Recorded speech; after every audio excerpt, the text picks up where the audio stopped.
We wanted to make it so easy to apply. Well, we did. And we are now the victims of our own, I think it's almost a disservice sometimes when we say, we hire for potential, and then you just throw somebody into something where they have no good leadership to get them to where they need to be. And then they're just floundering. One of the things that we're also dealing with, which is kind of byproduct of all of this, is a fraudulent candidate, right? You have all these candidates that aren't even real. I think I'm hiring more because of everything changing externally so fast. I don't care if they have the experience, because whatever experience they have is usually. If you can care, you understand, you have empathy, you can process things and communicate, make complex things simple, you'd be good as a recruiter. Some of the best engineering hires I've made have been the people who can have a conversation with me about what they're doing without being overly.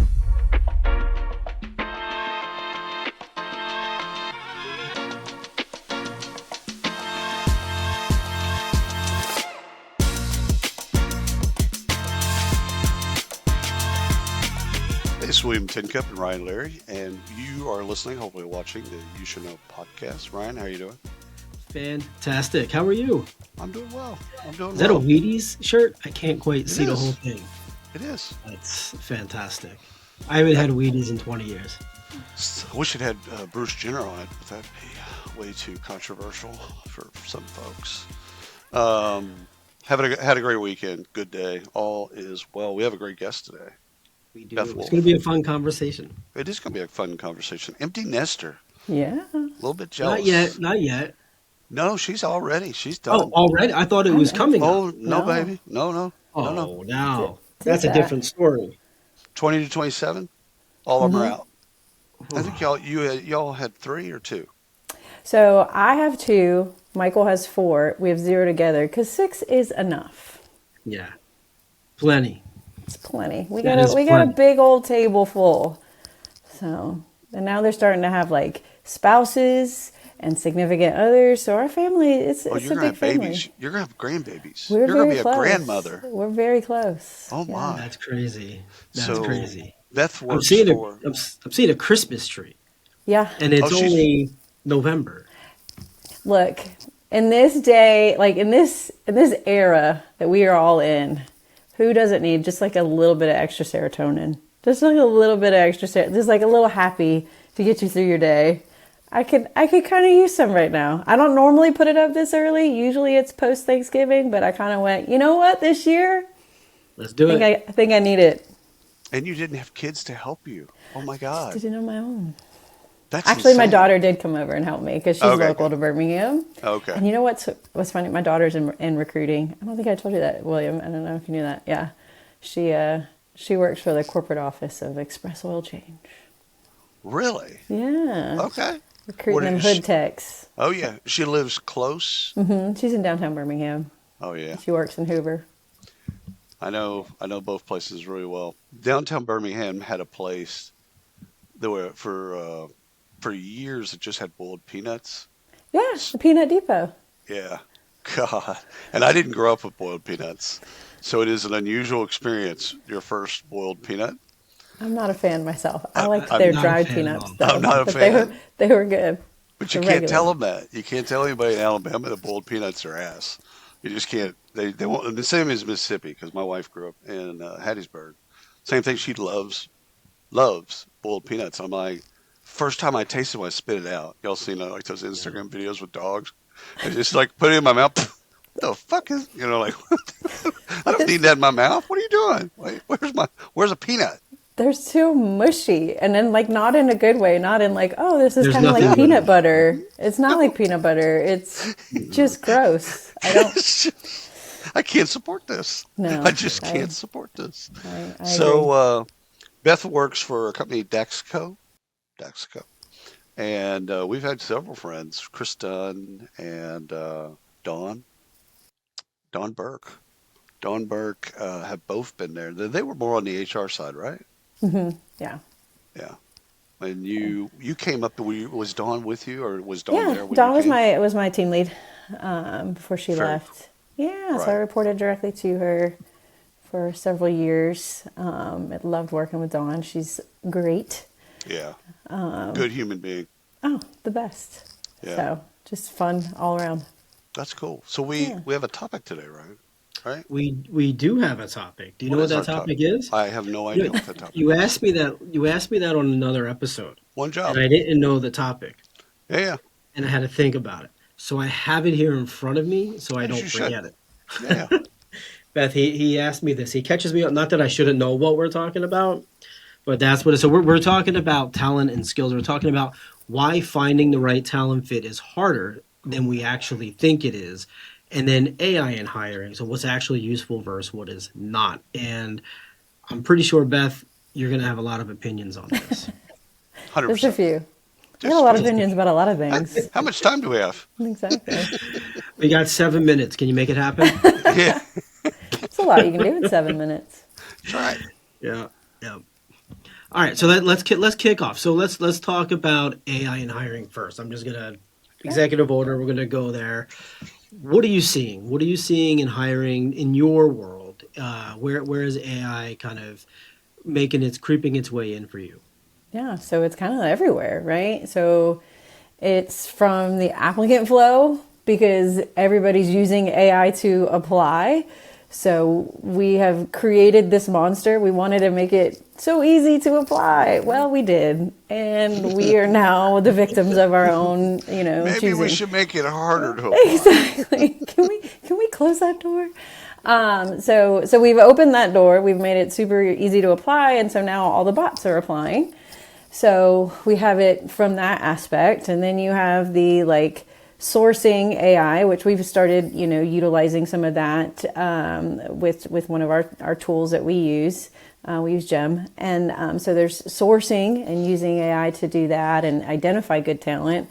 There's a lot of ATSs now that use AI to filter, and at least top grade kind of some candidates for you to have at least a more qualified pool of candidate from your thousands of applicants to go through. And then, for us, I created a custom GPT for my team, right? When they're starting to open a position, throw the HR job description in there to get a better posting, to, build out a sourcing plan, to, come up with your intake questions for your hiring manager, to identify some Boolean strings and do all the things. So they're not spending time doing all that admin work. Let ChatGPT do that. You just drop the link in for the job. Right. So we use it that way. And then, from the other aspect of it, we're now asked to recruit for AI positions, right? We have an AI product manager that we're recruiting for right now. We just opened an AI architect. We have some AI engineers on the way. So we have to learn, how to identify what's, a bunch of hype versus what's actual practical skills that candidates have when it comes to the world of AI. So it's from front to back, we're getting pummeled with it. So the second part of that is super interesting to me, to hire for a category of talent that hasn't had those skills for a long time, if they have those skills. And I've seen recruiters kind of go all the way from, all right, nobody has these skills, so we just have to find people that are close enough that can learn it, whatever. And then all the way to the other extreme of just hiring for potential. Just hire people that are really curious about AI. And if they're curious, okay, we'll figure it out.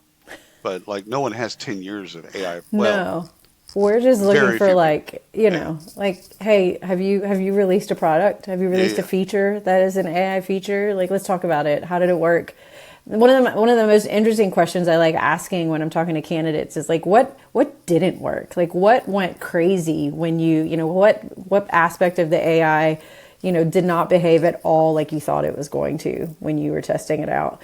And that's an interesting conversation to have, right? Because we've all kind of, I think, experienced, if you've used it enough, you've seen some of those hallucinations where chat or whichever bot, or whatever agent you're using is giving you something that is completely wrong. Oh, 100%. And you're like, wait, that's completely off base. What are you talking about? I told mine to get its shit together one time.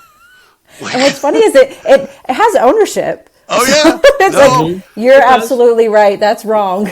Ryan's named his, so he's got Yeah. a different I've got relationship with his. relationships. Yeah. He's got a relationship. I Oh, do not. It knows me um, just from public stuff and things that I ask it. So it'll actually give me a version where it'll say in William Tin Cup Bone.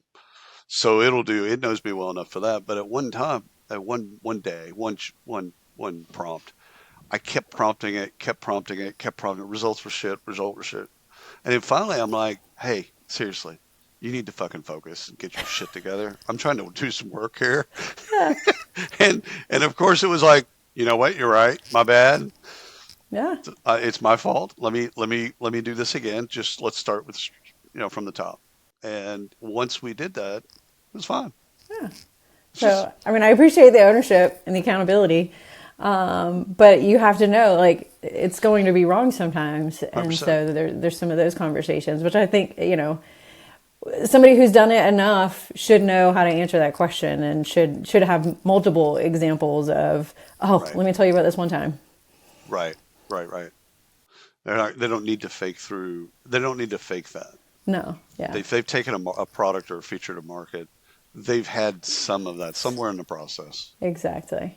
That's cool. So, That's a good yeah, knockout. I mean, not a knockout question. It's a good exploratory question. yeah, yeah. So, So, So, William, you talked about this a lot: skills versus potential. So, Beth, I don't need William's take because I get it all the time. So, I want to ask Beth, what mhm. is your take on hiring for skills versus potential? I think it depends on the role. I feel like I know that's a cop out answer, but I think there's opportunities where, yeah, you can absolutely hire for potential. And you might have, and not only the role, but also the current makeup of your team, right? If you've got people who can pour into that individual and bring them up to speed. But I think it's almost a disservice sometimes when we say, we hire for potential, and then you just throw somebody into something where they have no good leadership to get them to where they need to be, and then they're just floundering, and then a year later they've either quit or you fired them because they didn't live up to some unmet expectation, which was unreasonable because they didn't have anyone to lead them. So I think too much we say we hire for potential and then we put people in bad situations. right. So if you have a good setup and you have somebody who can mentor and guide them and bring them along, then yeah, I think you can absolutely hire for potential. But a lot of times we don't have the flexibility to do that. We don't have the bandwidth to spend with somebody who has great potential. We need somebody who can do something now because we are all operating very lean. We're in a SaaS business that's private equity backed. We don't have like No, people with time on their hands. it's no extra people. There's no extra people here, so sometimes that's difficult. We on the entry level side, we try to give as much opportunity there for people who want to get into a technical type of field, and that's not just new grads. I mean, there's a lot of people switching careers, people who are midlife like myself, who are switching careers and can come in at a lower level, but then build something. So we're open to that from that aspect, but to just say like, oh, you've got potential, let me teach you everything, that's not always realistic in every organization. You have to have a great or very sophisticated training and development to where once they come in and on board, they're on a path. Yeah. So even if it isn't leadership, they've got things that will get them to a place. I was thinking about this over the weekend. I'm not sure if I'm a recruiter today, if I'm hiring for skills, potential, experience, or any of the things that we've historically, curiosity, ambition, whatever. I think I'm hiring now for agility, people that can people that can deal with ambiguity Hmm. and consume ambiguity. Like we need to go that direction. We're not sure what direction, Yeah. but we need to go that direction. I think I'm hiring more because of everything changing externally so fast. I don't care if they have the experience because whatever experience they have is useless. Well, yeah, I mean, and that's where like, when you think about like, technical skills versus soft skills and all of that, and there's always those conversations. It's like, we just talked about like AI is changing everything, right?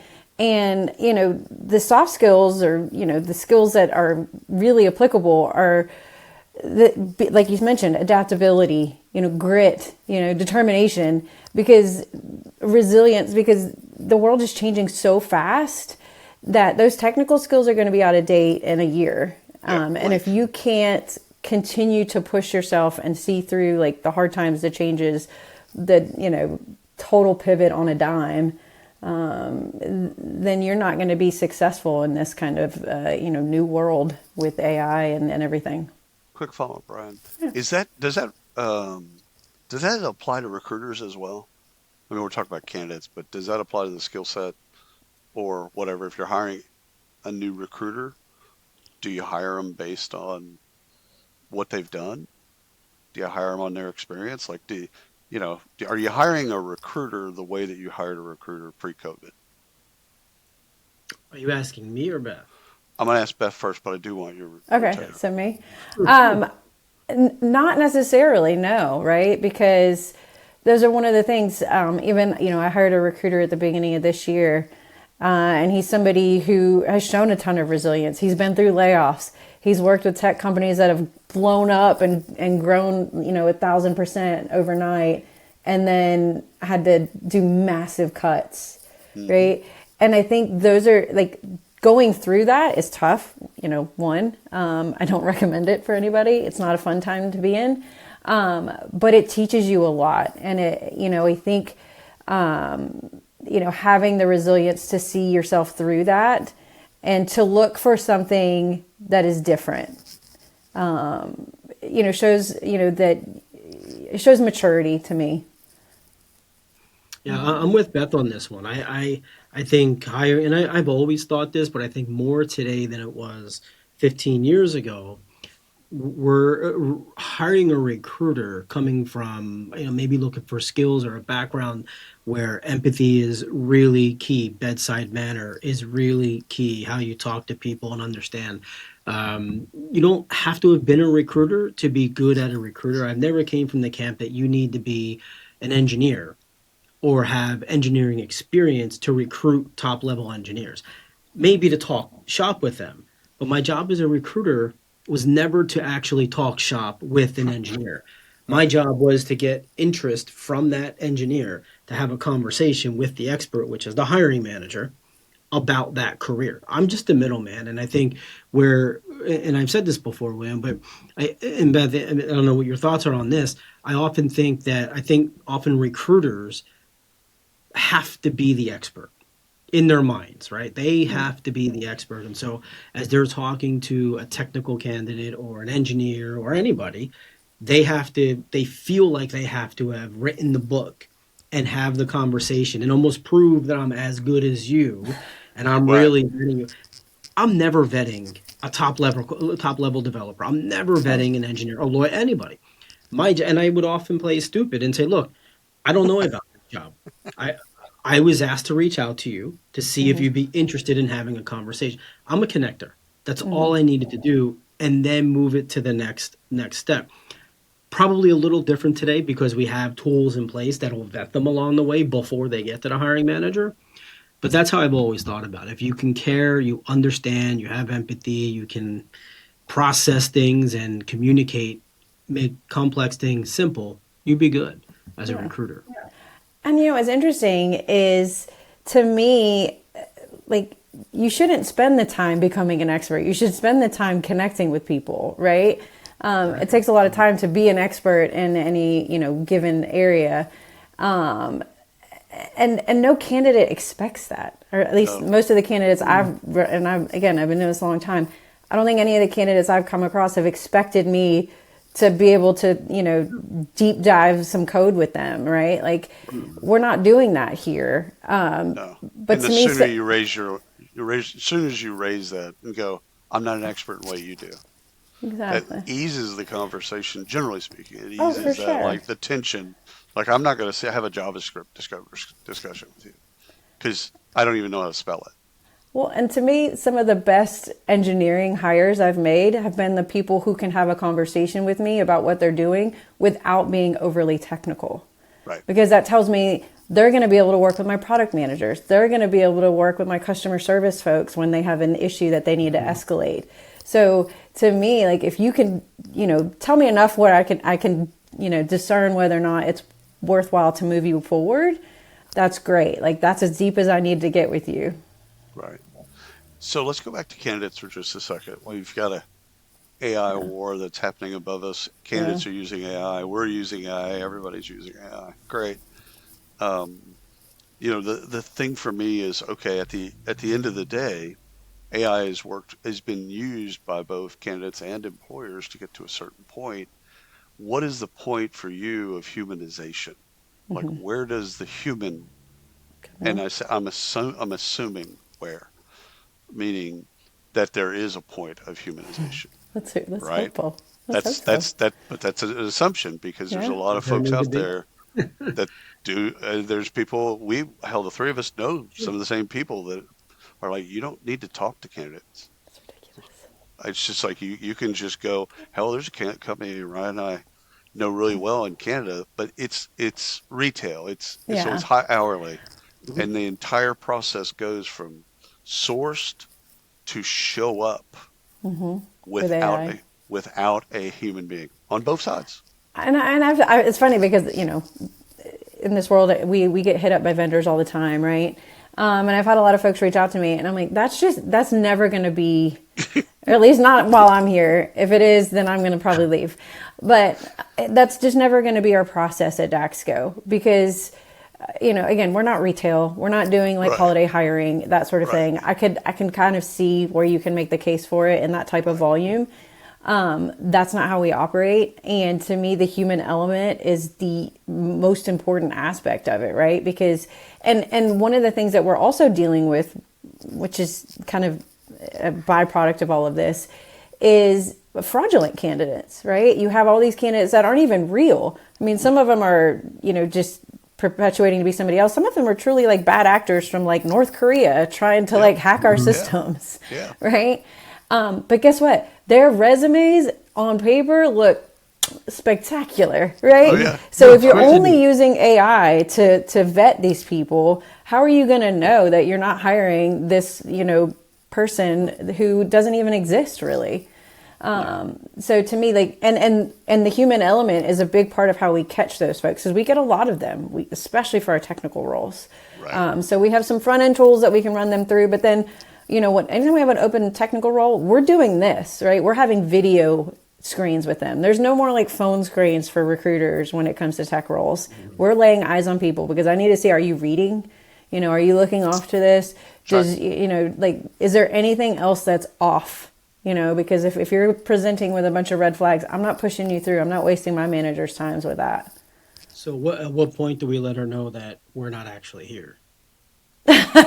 You Who's guys are, talking to this is, our this is AI your, avatar? these are your bots. I'd like to speak with your scheduling bot if you don't mind. Right, yeah. Exactly. So are you today? So obviously there's human parts and there's tech parts. How do you assess not necessarily fraudulent candidates, but how are you assessing skills then? Yeah. How are So, you I mean, taking them through the process? yeah, so it's multiple steps, right? So the first part is obviously like we're reviewing resumes. I know there's like all this chit chat on LinkedIn and the likes about how recruiters just I don't know what they think we do, but we are actually reviewing resumes. And looking for fit that way. We review the application and the questions that they're answering. If they've submitted certain things like a cover letter, we're reading those things. But we're screening. We're making sure that we're asking good questions. We're asking follow-up questions. We're not taking things at face value. I think sometimes asking the how is just as important as the what. It's not just like what did you did or what did you do, but how did you do that thing? Like how did you get there? And then what were the results? Like Hmm. how did it end up? Because a lot of people will tell you a lot of things that they did, but then when you ask them about results, it's like, oh, well, it didn't actually get released, or it kind of failed, or it kind of did this. And you're like, oh, so you just did a bunch of activity that failed. Which, I mean, you're allowed to have some failure, but like, did you fail forward? Did you learn from that? Let's talk about it. So I think that those are important things when you are interviewing and screening candidates. And then we're going to take them through multiple steps in our process, right? So they're going to meet with the hiring manager. They're going to meet with people on the team who are experts at their craft to make sure like you can deliver on what you say you can deliver on paper, right? So we're not just like a 1 hour make a decision kind of company. And I know there's a lot of stuff about candidate experience and how many interviews is too many interviews and all the things. But we are generally at least 3 to 4 steps. Because it helps us be thorough, but I try to position it with candidates that it helps you be thorough. For me, like, I don't want to take a job where I've only met with one person for an hour. That's not enough time for me to make a decision on my end. Yeah, it's a two-way process. It's 2 ways. And so you need to know, like, who are you working with? Who's your boss? How is he really? Or she really? So like, let's talk about that and, not try to force decisions before we're ready. Do they, do they know what the next step in the process is, or an overview of the process? Yeah, so we typically give that to them when they're meeting with the recruiter. So I talk Got it. through, like, and I know my recruiters do, like, hey, here's what to expect next. We're going to be doing this. Then you're going to meet this person. Then you're going to meet this person.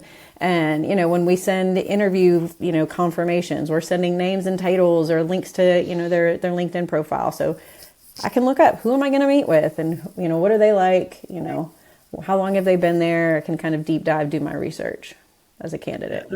I think it's okay. There's not a hard and fast rule to have one interview or 2 interviews. No. Yeah. I've never liked that approach. I think it's okay to have a 4 or 5, 6-step process if the communication is there. And frankly, if it's not good for the candidate, then the culture in the organization itself Right. probably isn't going to be a great fit, and that's okay. I got a You question can about find that though, out. Ryan, because as I've thought about it through the years, is it job rec specific? Like, okay, sure, you're hiring for whatever you're hiring for. Do you build your process around that candidate? I mean, not candidate, that job? Or is it, this is the process for all positions? We go through 4 I mean, steps and it looks there like has to be this. flexibility, and Well, I don't know. not I every don't. role I will don't know there. I require. don't know if it has to be flexibility. That's an Well, I assumption. mean, but if the process has the flex, I mean, for me, I think the process needs to have flexibility because not every job is the same. You can have a company where you have roles that are a little more higher up that require more attention, and you have more of a frontline retail, for example. I mean, in a retail organization, I don't need to spend 6 interviews for someone to come in and stock shelves. Yeah. But I do need to have 5 or 6 interviews potentially for someone that's going to run automation in my warehouse, right? Like there's a different, I think there's a different path for each role. I don't think it has to be, but I think if the company's not flexible or willing to adapt to that, I think that's where they start to lose talent, because I don't think an executive expects to come into a job and earn $350,000 and do it in 1 hour. No, I'm not talking about. I'm talking about like positions. So you're talking about dislike, and even probably companies that are different. I'm talking about within a singular company with Like a within talent. like a department, maybe. Right, Yeah. right. Like I'm not challenging whether or not the receptionist and CEO should have different hiring paths. They should, but should 2 engineers, maybe one's one type of engineer and another, or maybe it's based on the recruiter. Should it be personalized and flexible, like you said, Ryan, or should it be more rigid, which sounds bad. The word rigid has a really bad, uh, history. But the thing is like conveying to people, here's the process. Here's the process that we use for 90% of the employees, not Yeah. the outliers. It's difficult, right? It's difficult to make a blanket statement about, like, this is going to be your process for all these roles, or for the majority even, because even for us, when we're hiring engineers, it might be different from one department to another, right? If it's a really specialized, like if we're hiring for our payments team, that's a very like niche skill set, right? Really niche kind of industry, or kind of like part of an industry. So there may be additional folks involved in that interview process that aren't involved in our, typical, .NET engineer process. So you may have one more person involved or one more interview involved. So instead of it being 3, it's 4 to 5. So we really try to be flexible with the hiring manager within reason, right? I mean, Right. we're going to always look at things, from a speed perspective, from a candidate experience perspective. And, if something is reasonable and we have justification for like why we're doing things this way, again, we've been doing this long enough. We can kind of call things out when we need to and say like, Right. that's excessive. Nah. We're not going to do that. We're not 12 interviews doesn't work today. Yeah. Or, I mean, and like even sometimes when we have managers who want us to screen like 30 people, we're like, not going to screen 30 people for that role. Sorry. Love your excitement for it. But like, we're not going to do that. Like, we're going to screen 15 or we're going to screen 10 and we're going to go from there and kind of This is something I might have to give more time to think, because in listening to the two of you, which are both your experts, I'm not sure if we're talking about flexibility or if we're talking about bias, not hiring bias in the way that we historically think of it. But, do we inflate the process for people that get paid more, yeah. which is a bias? We might not like to say it's a bias, but like, okay, Sally is entry level, whatever. 2 interviews is good for that. Somebody else that's at a higher position, or maybe a more scarce position, or Why I don't dare have I the job. say, more important position. So as I said, is there a bias in that? And I don't know, because I need to think about it. So I don't even know if it's a yes, no, but it just seems, okay, I understand flexibility. Both of you have said it. I got it. I also understand that the more important, or the higher level, I should probably say, the higher level, because everybody's important. Beth, you're important. The higher level. I didn't say I was important. No, not at all. So, but the thing is like, are we building in or baking into that process bias? Huh? Just like you said, there's a payments engineer that we need, and that's scarcity because there's not that many of them. But are we saying that it's more important that we get that right by making that process a bit more arduous for them, or not? I don't think I don't all have an bias, answer, by the way. but I don't think all bias is bad. No, I I don't think, either. yeah, I mean, as long as we're following the obvious guidelines of good versus bad, I think that's okay. It's, I still think it comes down to, can you do the job? Like, Yeah. do you have the skills to actually do that job? For example, if we're, if Beth, if you have an engineer that comes in and their background, they were at certain companies, they worked on certain projects, they worked with a previous or a current manager in the organization, and they're legit, Yeah. versus someone like me that comes in, you're like, well, he says he's got this. Right. You really need to spend a ton of time. Maybe you spend the time with the other guy, but maybe it's like, okay, do you fit in the organization? Do you Here's have the what I right know about skills you. to move Yeah. us? Yeah, do you have the right skills to move us forward? Huh. Whereas you have to identify if I even have the skills, if I'm legit. Yeah. Like, he's already 4 or 5, or she's already 4 or 5 steps ahead of me, because we know that background of that Yeah. person. Yeah. I think that's I can see legit. that. Yeah. I can see that. Okay, last question for me. When a year from now we're having this discussion, what are we talking about? Ooh, what are we talking about a year from now? This discussion. AI. AI? AI and Goodness. recruiting. Yeah. What's Do we changed? care about skills? Yeah. It's legit, Ryan. We're asking, be- like, what's the last GPT that you made that was like the most effective? Or I like that you created by the way, I didn't say it, but I like that you created a custom GPT I for mean, your recruiters. That was cool. well, and I this shout out to Johnny Campbell at RecFest. He had a whole session on it, and it was like kind of the kick in the pants. I needed to go back and do it, so which was cool. Yeah. But So we're not talking about skills, right? we're not. It just doesn't even come up. Got it. We are, I think, talking about like what tools we have implemented, because I think at that point, like, all these tools will be available to us. So it's like, how has it impacted? It's not like it's how has it impacted your day to day? How is it, what has it relieved from you? What are you not doing now that you were doing a year ago? That you just gave her a golf clap. I did.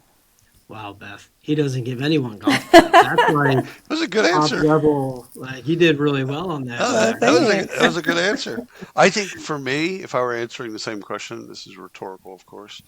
I think it's everybody wants speed. The candidate wants speed. The company, the employer wants speed. But at the same time, we're trying to figure out quality. So candidates want to know, especially down generation, they want to know yesterday. They hit a button. I want to know. I hit the button. Yeah. Like, let me know. And you've got hiring managers that actually, whether they like it or not, have the same mentality. I hit a button. Where's the result of the button? I just hit the button. Where's the result? And so you got that. I think we're going to have a war of sorts between how do you get both speed and quality for both sides. Yeah. And how do you activate those things? And if it's not littered with AI, it's definitely infused. I'm going on the limb, and I'm going to say we're having the same conversation. Nothing changes. Oh no! You might not be You're wrong. Probably right. You're probably the most right. You're probably the most right of all of us. Let's go back to 2003. I know. We're still talking about speed of hire, quality of hire. Oh. Yeah. Both of which don't intertwine. Time to hire. It was called time to hire back then. But yes, we were definitely think about talking that all the about time. Is like, what's the magic number? Everybody's like wants to be, like you said, everybody wants to be faster. Like, at what point do we say like, wow, that was probably too fast? It's like one of the things we actually we do like an interview survey. We ask our candidates, was our timeliness? Did you think the time you spent in the process was too fast, too slow, or just right? And it's always funny to me the people who say too fast, because I'm like, again, it's like you kind of can't win for losing. Yeah, that all makes sense to me though, because the candidates that you're hiring care about the job. Yeah. They're not just right. If they're there, they're going to be there. They're not there because, you're going to get candidates that are there because they need a paycheck. Got it. But if they really, truly want to be there, they don't mind spending the time. Yeah. No, they don't want to be see it around. like Biff said earlier, it's a two-way thing. We're solving the algebra is fit. Mm-hmm. At the end of the day, that's the algebra we're solving for in hiring. So you solve the algebra for fit, and it's a two-way street. And so those that are responding that, it kind of felt quick to me. It was too quick for them because they didn't quite. The fit wasn't there. Yeah. They quite didn't get the understanding of fit, which is a communications issue for us. Right. But I think Ryan's going to be right on this one, Beth. I think we do this exactly November next year. Do we book a date now? Book a date. Get sure on the calendar. Ryan's going to be right. We just run some AI through articles from like 1990, when would it come online? 96, 97, like that. John Sumser used to repost articles that he had written 15 years before. Because it's all the same.